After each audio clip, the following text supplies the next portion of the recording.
Hello, and welcome back to LTC Heroes Live by Experience Care. My name is Peter Murphy Lewis. I'm your host. Today, I'm really excited because I'm talking to Penny Upton. She's the VP of Healthcare Service at Sayre Christian Village. Penny, welcome to the program.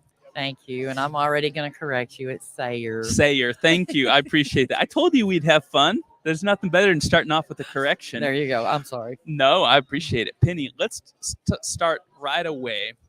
When did you first get into long-term care? How old were you? What was your first day at work? Wow. Or what was your first day in a facility? 30 some years ago, I started as a medical supply clerk at my mentor is here tonight at Meadowbrook Health and Rehab, that's telling my age right there. But anyway, I started as a central supply clerk and just worked my way up and through the ranks. And I've done a lot of different positions. I was a CNA, single mom, needed extra money, needed all the hours I could get, housekeeping and laundry supervisor, moved up to bookkeeper, lots of different roles into admissions and marketing. And in all honesty, if you would have told me I'd have ended up in long-term care when I was younger, I'd have told you were crazy because my mother worked in long-term care. And I remember being dropped off at the facility after I got off the school bus thinking, I can never do this. And then, as luck would have it, about 45 years later, I become the administrator of the building where my mom worked. How old were you when you quit fighting your DNA and you said, I'm a lifer in long-term care. My mom taught me, I'm good at it, and I like making a difference, and I'm here to stay. When did you admit it you're here? It was probably when I was around 35 years old. And what was it? Was there a specific person? Was there a specific leader or a mentor that helped you realize this is me? Yeah, I had Kiana Collier. She has been throughout my career with me. She is probably one of my biggest cheerleaders, if you would say. And Janie Cunningham, who is also an administrator, who was going through her classes at the same time I was, and she actually inspired me to go back to school. And I figured if I was going to do it, I might as well do something where I could make a difference. So I want to know what you would say to the next generation. You know, there's a 15-year-old or there's a 20-year-old who sees you go to work on holidays, on weekends, when people are missing a shift, and they must know something special about long-term care. If they came up to you and said, Penny, I'm thinking about becoming a CNA, what would you tell them? Well, first of all, I would tell them, let me show you how. I have 3 daughters, and they are all CNA certified. And they all work in the healthcare industry. So I would just, you got to know somebody's got to be there to take care of me. Why do you think I paid for my 3 daughters to be CNAs? But, we have to take care of the generation that needs us. And as we all get older, and we're all going to get there, if the good Lord's willing, we're all going to get there, and we have to have somebody there to take care of us just the way we would want somebody to take care of our parents. Mm-hmm. Penny, I'm going to ask you to take off your humble hat. And I'm going to ask you that because I think, as I said before we hit record, I think young people, the younger generation, want to work behind people who care, and that's you. What's something that you've done in the last year or two that you're really proud of? You might not put it in your year review. You might not send in an email to your family and say, I did this, but in your heart, I'm really proud about this. There's, oh, wow. You are asking me to take off a humble hat.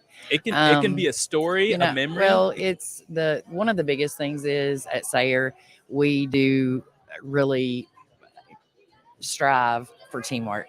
And I know that's a huge word and everybody throws it around, but example, a couple weeks ago, we had 3 nurses that called in, and all of our unit managers were off with either COVID or the flu or whatnot, and so on and so forth. And so those of us who were there, we just went to the floor, split a group, and did our job as a CNA. Once a CNA, you're always a CNA.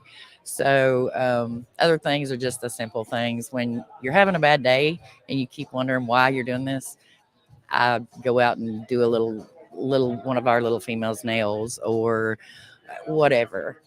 Comb their hair. They love to have their hair comb and fixed. So just remembering the little things. The day that you went back and worked as a CNA, how did you feel other than being tired? After 2.5 hours, I was glad they gave me the easy group because I'm old. But it's just rewarding to give back and take care, and it humbles you. It reminds you of where you came from, And where we're going, and how we want absolutely, dignity when we get there, and how we have to get there for future generations. You mentioned your organization, it's being unique. Tell me a little bit about Sayre and why you like working there, and if you have someone who's watching this says, you know what, I'm ready for a change in life, why you'd say, come look at us. Wow, Sayre is by far the most unique organization I've worked for in my career. We are, first of all, the largest non-for-profit facility-based organization in Fayette County and Lexington. And we have the capacity to serve over 450 residents, whether it be independent living, assisted living, or skilled nursing, which is my passion, skilled nursing. But we are a true family, religious-based organization that we do believe in the teamwork. And you'll see the CEO come down and hit the floor running. You'll see activities coming down running if we need help. I mean, it is truly just a true team atmosphere. I'm wondering if you have any memories, before you realized you were going to be a lifer, maybe some memory when you were 20 or 30 and you were a single mom and it started to mark who you were. I know the day that I became a CNA, my supervisor said something that'll always stick with me. And I also remember the time I bathed someone before they passed, and that changed. Do you have a memory that kind of is fundamental in who you are? Wow, there's so many. I think one of the best memories I have is probably from my first facility, long-term care facility that I worked in. And we had a resident whose name will not be mentioned because even, we won't do that. But he would wait at the front of the door at my office door every morning before I came into work. And just seeing him and knowing that when I came in, and I was only a central supply clerk, I wasn't, anything. And he just loved it. He just loved it. And he loved the attention I gave him, the attention I showed him. And that's the ticket. If you can find what they're looking for and meet them where they're at, that's the way you make a difference and brighten somebody's day. Penny, as we start to wrap up, thank you so much for your time and let me get to know you and your organization. Also come to Kentucky. I'm interested in how long-term care, and maybe you can answer this from the point of view of your daughters. How does long-term care change who you are as a person outside of work?